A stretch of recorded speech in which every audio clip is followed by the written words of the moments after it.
ಸ್ವಲ್ಪ ಸೈಡ್ ಮಾಡಬೇಕು ನೋಡಿ.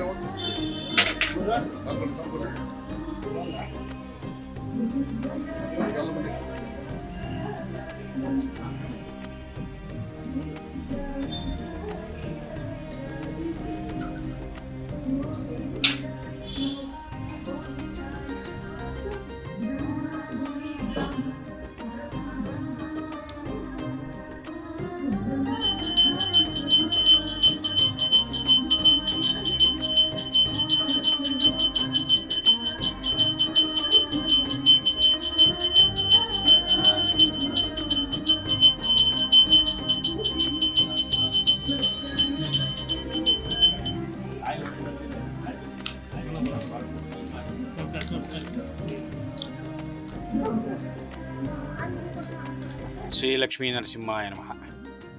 ಇಂದು ವೈಕುಂಠ ಏಕಾದಶಿ ಪ್ರಯುಕ್ತ ಬೆಳಗ್ಗೆಯಿಂದ ವಿಶೇಷ ಪೂಜೆ ಮತ್ತು ನಂತರ ವೈಕುಂಠ ನಾರಾಯಣನ ದರ್ಶನ, ಗರುಡ ವಾಹನ ವೈಕುಂಠ ನಾರಾಯಣ ಮತ್ತು ಲಕ್ಷ್ಮೀ ಸಮೇತ ಶ್ರೀ ನರಸಿಂಹಸ್ವಾಮಿಯವರಿಗೆ ವಿಶೇಷ ಅಲಂಕಾರ ನೆರವೇರುತ್ತೆ. ಬೆಳಗ್ಗೆಯಿಂದ ಸಹಸ್ರಾರು ಭಕ್ತರು ಭಗವಂತನ ದರ್ಶನ ಮಾಡಿರ್ತಾರೆ. ವೈಕುಂಠ ಏಕಾದಶಿ ದಿವಸ ಭಗವಂತನ ನಾರಾಯಣನ ದರ್ಶನ ಏಕೆ ಮಾಡಬೇಕು ಅಂತಂದರೆ, ಇದುವರೆಗೂ ಮಾಡಿದಂತಹ ಗೊತ್ತಿದ್ದೋ ಗೊತ್ತಿಲ್ಲದೆಯೋ ಮಾಡಿದಂತಹ ಕಷ್ಟ ಕಾರ್ಪಣ್ಯಗಳು ಏನಿದ್ರು ನಿವಾರಣೆಯಾಗಿ ನಮ್ಮ ಕರ್ಮಗಳೆಲ್ಲ ನಿವಾರಣೆ ಆಗುತ್ತೆ ಅನ್ನೋ ಅದು ಪುರಾಣದಲ್ಲಿ ವಿಶೇಷವಾಗಿ ಅದು ಲಿಖಿತವಾಗಿದೆ. ಆಗಿರೋದ್ರಿಂದ ಇಂದು ವೈಕುಂಠ ಏಕಾದಶಿ ದಿವಸ ಭಗವಂತನ ನಾರಾಯಣನ ಸ್ವರೂಪನ ದರ್ಶನ ಮಾಡುವುದರಿಂದ ವಿಶೇಷವಾಗಿ ನಮಗೆ ಸದ್ಗತಿ ಪ್ರಾಪ್ತವಾಗುತ್ತೆ ಮತ್ತು ಕರ್ಮಗಳೆಲ್ಲ ವಿಶೇಷವಾಗಿ ಉಜ್ವಲ ಭವಿಷ್ಯವಾಗುತ್ತೆ ಅನ್ನೋದು ಒಂದು ಪ್ರತೀತಿ. ನಮಸ್ಕಾರ. ಪ್ರತಿ ತಿಂಗಳು ವಿಷ್ಣುವಿನ ದಶಾವತಾರದಲ್ಲಿ ನರಸಿಂಹಸ್ವಾಮಿ ಅವತಾರವೂ ಕೂಡ ಒಂದು. ಹಾಗಾಗಿ ಆ ನರಸಿಂಹಸ್ವಾಮಿಯ ಅವತಾರ ಆಗಿದ್ದು ಸ್ವಾತಿ ನಕ್ಷತ್ರದಲ್ಲಿ. ಪ್ರತಿ ತಿಂಗಳು ಸ್ವಾತಿ ನಕ್ಷತ್ರದ ದಿವಸ ವಿಶೇಷ ನರಸಿಂಹ ಮೂಲಮಂತ್ರ ಹೋಮ, ಮಹಾಲಕ್ಷ್ಮಿ ಹೋಮ, ಪುರುಷ ಸೂಕ್ತ ಹೋಮ ಪ್ರತಿ ತಿಂಗಳು ನಡ್ಕೊಂಡು ಬರ್ತಾ ಇದೆ.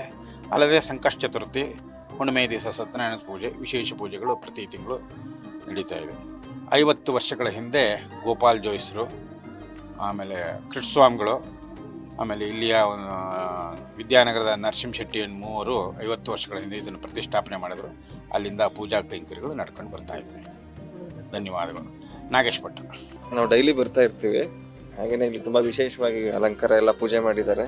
ಹಾಗೆಯೇ ನಮ್ಮ ಮಗು ಇತ್ತು, ಕರ್ಕೊಂಬರೋಣ ಶುಕ್ರವಾರ ಅಂತ ಹೇಳ್ಬಿಟ್ಟು ಬಂದಿದ್ದೀವಿ. ತುಂಬ ಚೆನ್ನಾಗಿ ಪೂಜೆ ಮಾಡಿದ್ದಾರೆ, ತುಂಬ ಖುಷಿ ಆಗ್ತಾ ಇದೆ. ವಿಶೇಷತೆ ಅಂದರೆ ಎಲ್ಲ ಮನಸ್ಸಿನಲ್ಲಿ ಏನೇನು ಅಂದ್ಕೊತಾರೆ ಅವರಿಗೆಲ್ಲ ಒಂಥರ ನೆಮ್ಮದಿ ಆ ಥರ ಎಲ್ಲ ಸಿಗುತ್ತೆ. ದೇವ್ರ ಮೇಲೆ ನಂಬಿಕೆ ಇರುತ್ತಲ್ಲ, ನಮ್ಮ ಮಾಮೂಲಿ ಎಲ್ಲ ಒಳ್ಳೇದಾಗುತ್ತೆ. ಬರ್ತಾ ಇರ್ತೀನಿ. ಹಾಗಾಗಿ ಪ್ರಸನ್ನ ಕುಮಾರ್. ಸ್ವಾಮಿ ದೇವಸ್ಥಾನ ಅಲಂಕಾರ ತುಂಬ ಮುತುರ್ಜಿ ಭಾರಿ ಚೆನ್ನಾಗಿ ಮಾಡಿದ್ದಾರೆ. ಪ್ರತಿ ಮಂಗಳವಾರ ವಿಶೇಷ ಪೂಜೆ ಇರುತ್ತೆ. ಹಾಗೂ ಪುರೋಹಿತರು ಭಾಳ ನಿಷ್ಠೆಯಿಂದ ಮಾಡಿ ಎಲ್ಲರಿಗೂ ಸತ್ಕರಿಸೋವಂಥದ್ದು ನಾನು ಪ್ರತಿ ಮಂಗಳವಾರ ಬಂದಾಗ ನೋಡ್ತಾ ಇದ್ದೀನಿ. ತುಂಬ ಚೆನ್ನಾಗಿ ಮಾಡ್ತಾರೆ. ದೇವರ ಆಶೀರ್ವಾದ. ಕಟ್ಟಡನೂ ಆಗಿದೆ, ಚೆನ್ನಾಗಿ ನಡೀತಾ ಇದೆ ಅಂತೇಳಿ ಹೇಳ್ಬೋದು.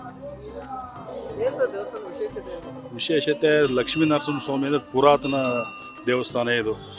ನಾವು ಕಾಣಂಗೆ ಸುಮಾರು 60-70 ವರ್ಷದಿಂದ ಇಲ್ಲಿ ದೇವ್ರ ಪೂಜೆ ನಡೀತಾ ಇದೆ. ಮೂಲ ಇತ್ತು. ಈಗ ಯಾರ್ಯಾರು ಭಕ್ತರಿದ್ದಾರೆ ಅವರೆಲ್ಲ ದಾನಿಗಳಿಂದ ಕಟ್ಟಡ ಆಗಿದೆ. ಆ ಕಡೆ ಸಮುದಾಯ ಭವನ ಆಗಿದೆ, ಪ್ರಸಾದ ಮಂದಿರ ಅಂತ ಮಾಡಿದ್ದಾರೆ. ಅಭಿವೃದ್ಧಿ ಡೇ ಬೈ ಡೇ ಆಗ್ತಾ ಇದೆ. ಭಕ್ತರು ಜಾಸ್ತಿ ಆಗ್ತಾ ಇದ್ದಾರೆ. ದಿನೇ ದಿನೇ ದೇವರ ಪೂಜೆ ಮತ್ತೊಂದು ಚೆನ್ನಾಗಿ ನಡೀತಾ ಇದೆ. ನನ್ನ ಹೆಸರು ಆನಂದ್ ಅಂತ. ನ್ಯೂಸ್ ಫಸ್ಟ್, ನಿರ್ಭೀತಿಯಿಂದ ನಿಮ್ಮ ಪರವಾಗಿ.